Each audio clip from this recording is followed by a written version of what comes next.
Hello and welcome to the example 3 lecture. We'll try to catch multiple exceptions. We have seen how to raise and catch exception using try catch. We have seen how to catch exception using a method. So we'll try to catch multiple exceptions using all the things that we have learned. Okay, so logical flow is to catch multiple exceptions, and part of this we will create this file.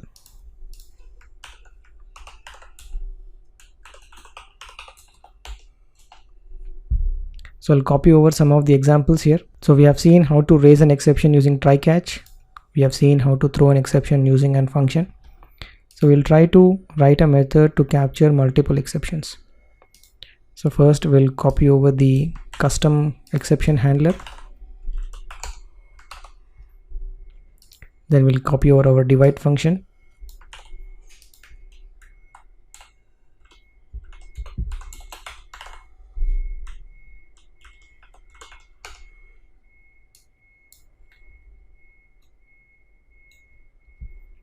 Then we'll set our handler.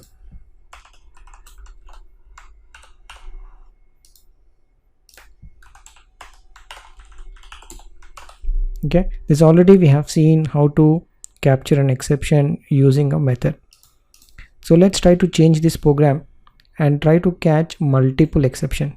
So what I want to do is I want to put this in a try catch block.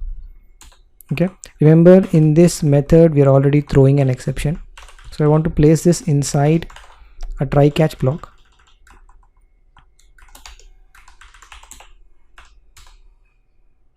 Okay, I want to put the return in the last.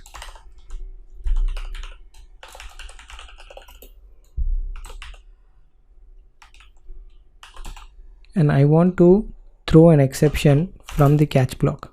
Okay.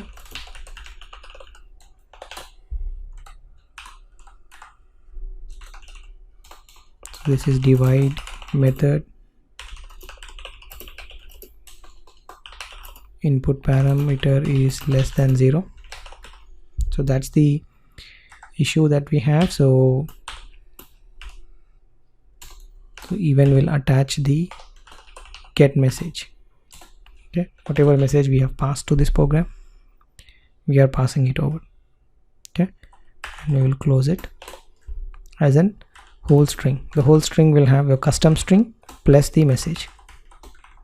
Okay, so what we are trying to do here is we have put a try catch block, and then we are throwing an exception inside a try catch block, then we are catching it again, we are throwing that message. So it's basically the same exception is thrown twice.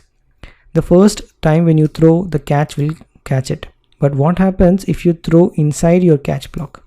Okay, that is catch by your exception handler.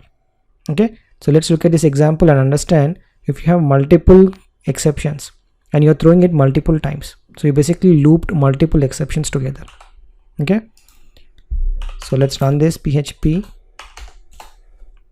Okay, so the first time the caught exception is basically coming up the error message, and that message is divide method has input parameter less than 0, which is this. Then this exception, that is the e.get message, is coming up from here. So what happened is when you call this method, this was executed and passed to catch. The catch is able to get this message from e-message, from e.get message, and then you are trying to add some more custom exception and then throwing it again. So once you throw it again, now it will go to PHP. And for PHP, we have already said we are going to handle any other exception that is not catch with try catch. So now it will go back to your method, and there you are able to capture all the messages that is previously accumulated by the exceptions. Okay, this is basically a looping of exception, very important concept, where you have methods going on, you have your program going on. When you flip between two different files, you need to capture all those exceptions and maybe print in just one method. Okay, this is one of the way how to throw an exception and how to catch multiple exceptions. Well, that's all on this topic on multiple exceptions, and I'll see you in the next one.